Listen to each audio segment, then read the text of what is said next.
हिडमा का आज मारा जाना नक्सलवाद के इतिहास में बहुत बड़ा मील का पत्थर है। उसका आज अंत हुआ है।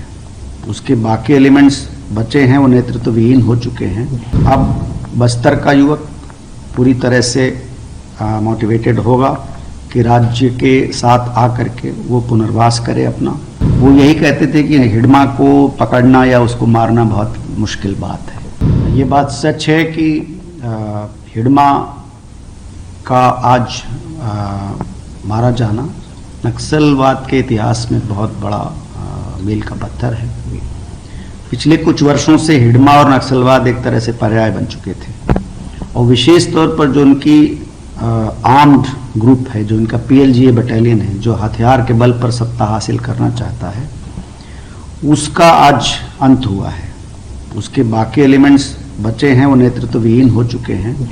हिडमा ही एक मात्र बस्तर का स्थानीय नौजवान था जो यहाँ के युवकों के लिए हथियार उठाने के लिए एक बड़ी प्रेरणादायक शक्ति था। और उसके जाने के बाद से अब बस्तर का युवक पूरी तरह से मोटिवेटेड होगा कि राज्य के साथ आकर के वो पुनर्वास करे अपना, और राज्य की पूरी विकास की ताकत उसके साथ जुड़ी है, बस्तर के विकास के लिए लगी है। मेरी अपील भी है पूरे बस्तर के सभी नवयुवकों से कि सभी आगे आएं और हम सब मिलकर पूरे बस्तर का बहुत अच्छा विकास करें। सर, जितनी मैक्सिमम जो बड़ी बड़ी किलिंग हुई है, चाहे ताड़मेटला हो, चाहे उसके बाद में अपना झीरम घाटी कांड हो, सर उस सब में मास्टरमाइंड के रूप में माना गया है सर हिडमा को।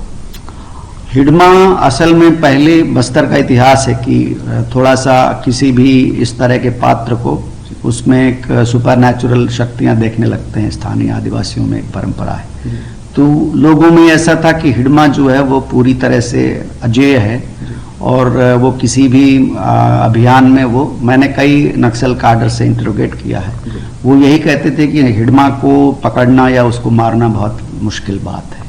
तो एक तरह से वो एक एलिमेंट ऑफ सुपर नेचुरलिटी उसके साथ एसोसिएट हो गया था, और वो धीरे उसके दुष्प्रचार ने इवन सुरक्षा बलों के बीच में भी उसे एक ऐसा पात्र बना दिया था कि जो बहुत ही दुर्दांत था और बहुत डायरेक्ट था। सर, इस किलिंग के बाद में अब वहाँ के बच्चे, वहाँ के नौजवान अब वहाँ से इंजीनियर या IITian या ऐसे कुछ लोग निकलेंगे सर, मेडिकल में निकलेंगे। अब एटलीस्ट सर नक्सल नहीं वहाँ पे रहेगा सर। नहीं, ये बहुत, इसीलिए मैं आज का मौका विशेष तौर पर इसको यूज करके और बस्तर के युवक और आदिवासियों बच्चों से ये कहना चाहता हूँ कि इस प्रकार की धारा और इस प्रकार की दिशा का हश्र देख लिया उन्होंने कि हथियार उठाकर किसी भी प्रकार का कोई भी विकास या किसी भी प्रकार की कोई क्रांति या कोई बदलाव नहीं आ सकता है। सारे बदलाव जो हैं वो दूसरे खुले रास्ते हैं, प्रजातांत्रिक रास्ते हैं उसके।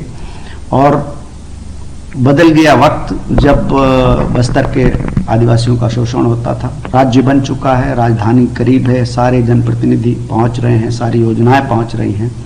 तो अब सभी को एक साथ मिल करके और पूरे बस्तर और छत्तीसगढ़ के समूचे विकास के लिए काम करना है। और इसके लिए सबसे बड़ा योगदान हम उन बच्चों का समझेंगे जो अभी बस्तर में शिक्षा प्राप्त कर रहे हैं। शिक्षा के संस्थान तोड़े गए, नक्सलवाद ने भ्रम में तोड़े कि हम शिक्षण संस्थान तोड़ देंगे तो हमें लड़ाके मिलते रहेंगे। तो आज वो सब विचारधारा, उनके सारे विचार, सारी योजनाएं आप सभी बस्तर के देखा है लोगों ने कि किस प्रकार वो ध्वस्त हो जाते हैं। और जो मार्ग अभी बताया गया है, राज्य ने बहुत अच्छी पुनर्वास नीति पूरे आदिवासी बच्चों के लिए और नक्सलवाद के जो विक्टिम्स हैं उनके लिए भी और नक्सलवादियों के लिए भी, वो सभी के लिए पुनर्वास की बहुत उदार योजना है। और उसमें जो लोग शामिल होंगे तो वो सभी लोग एक मुख्य धारा से जुड़ करके और विकास में अपना सहयोग देंगे।